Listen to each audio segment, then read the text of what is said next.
Mary Parker Foley, Miss Foley, a profetisa da administração, a profetisa do gerenciamento. Imagine um pesquisador que tem ideias inovadoras em uma realidade que está vários passos aquém de sua linha de pensamento. Imaginem um pesquisador que está lá no futuro ao infinito em relação aos seus contemporâneos. Uma dessincronia de tempos. O pensamento do indivíduo é lá no futuro em relação aos pensamentos dos contemporâneos dele.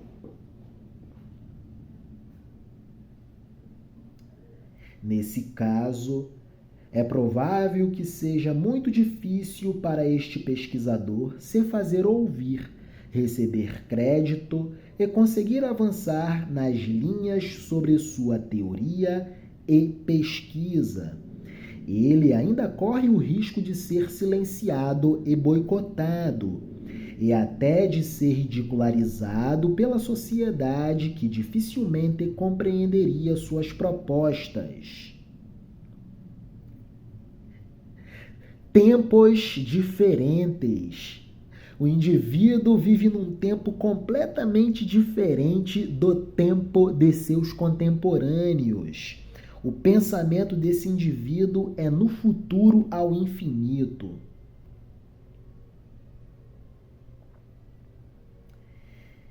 E se, na realidade, esse pesquisador fosse uma mulher e sua época fosse dominada por homens? Imaginem uma mulher feminista na transição do século XIX para o século XX. Pois é, o tempo foi uma das barreiras para a difusão das ideias da estudiosa Mary Parker Foley, que já no início da década de 1920 forneceu as mais valiosas contribuições à administração de empresas. Considerada por Peter Drucker a profetisa do gerenciamento, Foley foi pioneira ao introduzir o conceito de circularidade na interação entre seres humanos. Foley explicava que no comportamento circular existem, em uma discussão aberta, a confrontação e o jogo livre na exposição de ideias. Há a integração das diferenças, ao invés de haver a dominação de uma ideia sobre as outras ideias, ou a concessão das partes na busca por uma ideia comum a todos, ou seja, surgindo um conflito em um grupo, as soluções devem ser encontradas somente com a participação de todas as partes, não por meio de uma psicologia de adaptação, mas sim por meio de uma psicologia da invenção. No entanto, a dinâmica circular, que pode sugerir um círculo virtuoso e positivo, que leva à criatividade e ao desenvolvimento, também pode criar um círculo vicioso e negativo, levando à esterilidade e à desagregação.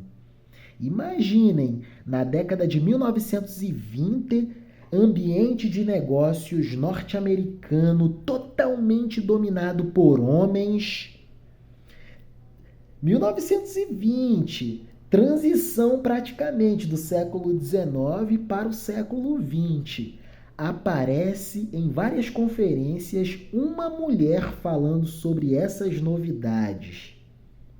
Isso chocou com muita certeza. Cala essa mulher, caça a voz dessa mulher, tá tudo errado. Que novidade é essa? Uma mulher querendo ensinar novidadeiras para homens totalmente experientes nos negócios? Que negócio é esse? Essas novidadezinhas aí que nunca vão funcionar. Que negócio é esse? Agora se quer empoderar o trabalhador, é isso? Vamos empoderar o trabalhador? É isso mesmo que a senhora está falando? A senhora quer dar voz e vez aos trabalhadores para eles fazerem uma revolução contra nós, os homens que pensam os negócios? Nós, os administradores do capital? Foi assim que Fowler foi interpretada. Cala a voz dessa mulher.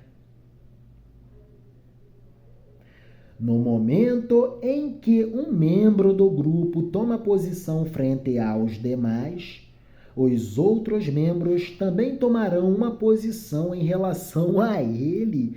Isso é inovação demais para a década de 1920, de 1930. Olha só o que Mary Parker Fowler está pregando na década de 1920. No momento em que um membro do grupo toma posição frente aos demais, os outros também tomarão uma posição em relação a ele. A hipótese do círculo de desenvolvimento, que segue a espiral positiva, prevê que o comportamento socialmente integrador em uma pessoa tende a induzir um comportamento análogo nos outros.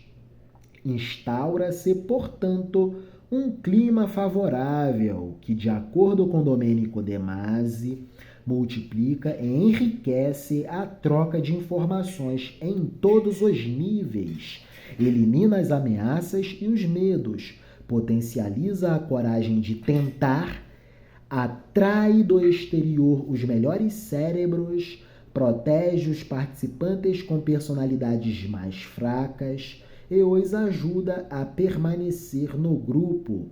Determina a sintonia e a extensão de onda comum, graças às quais é mais fácil colher as mais sutis intuições, que frequentemente se revelam resolutivas.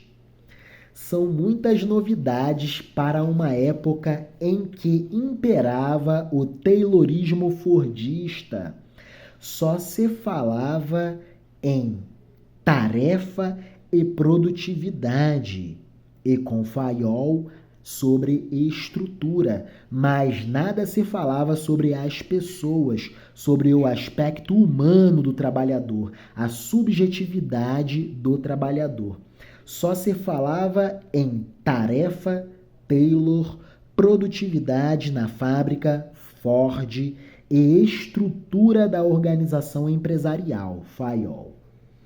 Precursora da Escola de Relações Humanas, Mary Parker Fowler desenvolveu conceitos que foram redescobertos por estudiosos da administração anos mais tarde. Apesar disso, poucos ouviram falar da pesquisadora, pois, como afirmou Peter Drucker, nos anos 1930 e 1940, as ideias de Fowler, os conceitos, seus conceitos e preceitos desenvolvidos foram totalmente rejeitados. Nos anos 1930 e 1940, suas ideias, conceitos e preceitos desenvolvidos foram rejeitados. Seus ensinamentos eram incompreensíveis naquela realidade em que a sociedade estava dominada por uma crença profunda na produtividade e acumulação do capital industrial. Luta entre patrões e empregados em eterna oposição de antagonismo, patrões e empregados em eterna posição antagônica. Fowler foi uma visionária que desenvolveu um pensamento extremamente atual, que é base para o gerenciamento colocado em prática no dia a dia do cotidiano das empresas. Fowler faleceu em 1933, sem ter o devido reconhecimento, mas suas pesquisas e constatações foram revolucionárias, fundamentais e são utilizadas até ao dia de hoje.